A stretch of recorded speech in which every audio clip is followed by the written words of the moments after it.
Hey everybody, welcome to the second half of everything you need to know about Google Keep. I just want to point out the fact that I have some extra notes in here. I'm going to talk about everything in detail in a second. But first off, I want to let you know that you can actually access your Google Keep notes directly in your Gmail if you have the updated version. On the right side of your screen, you can actually see them if you click a little button. You'll see what I mean if you go check it out. I'm just not going to show you that right now. But just so you know that that's there. And then I also wanted to let you know about one little trick that is really helpful. If you have notes that are kind of a priority, you can actually do this. You can pin it. And I know, right? Mind blown. It's really not that amazing, I know. But if you pin it, then you can actually see them pinned in your Gmail too. And then you can have your to-do list and your shopping list or whatever random notes you need to have easy access to. You can have them at the top of your screen, even in your Gmail. So just something to keep in mind.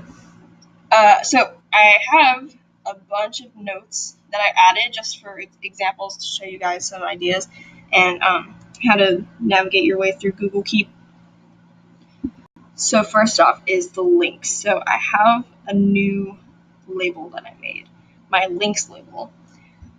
Yeah, so saving a link is super duper easy. All you do is just like copy and paste the link into a note, and then once you do that, you just click close, and then it saves it, and it even puts a little image. You can still put some text in there if you wanted to, like a description as to what the link is saved for, if it has a purpose or whatever you need to write down. You can still do that. But then once you have the link there, you just click on that, and it takes you to that site. And then I also have some photos that I saved, which is kind of a similar process. You just create the note, but instead of typing in first, you just click on that.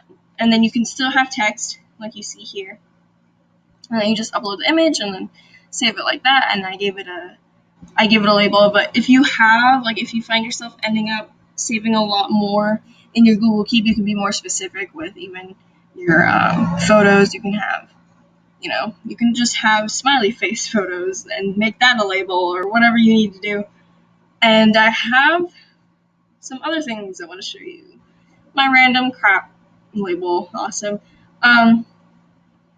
So first I wanted to show you that you can change the colors, which you can do that if you want to make it for a specific category, which is what I used to do. Like if I was saving books, I would do like blue for math books and green for science or whatever. You can do that.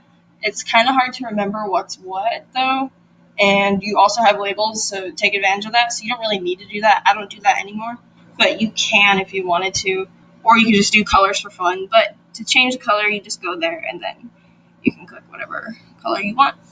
So that's that. And then I also wanted to show you how to collaborate.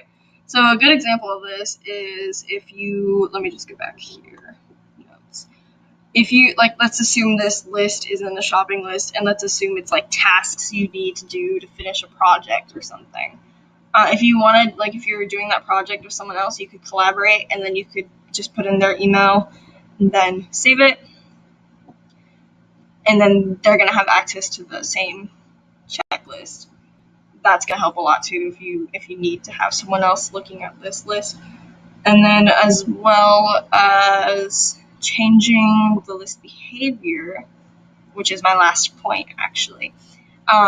So what I mean by that is, so naturally, automatically when you set up your lists, when I click off eggs, let's say, it's going to go to the bottom. Let me show you what I mean. So when I go to settings, you have these, right? So this is automatically set up like this way. I changed it. So it's going to go to the bottom. So if you have everything set up in a specific order and you don't want that to happen, you can just go back to settings and then turn it off, and then it should go back to the top. Yeah. So yeah, that's really basically everything you need to know about Google Keep. It's not that complicated, like I said, but that is really everything you need to know. And so now that you have this knowledge, you can go ahead and set up your own and then put whatever you need to do in there and all that fun stuff. Anyways, that's gonna conclude this video, and thank you for sticking around. I look forward to seeing you in the next one.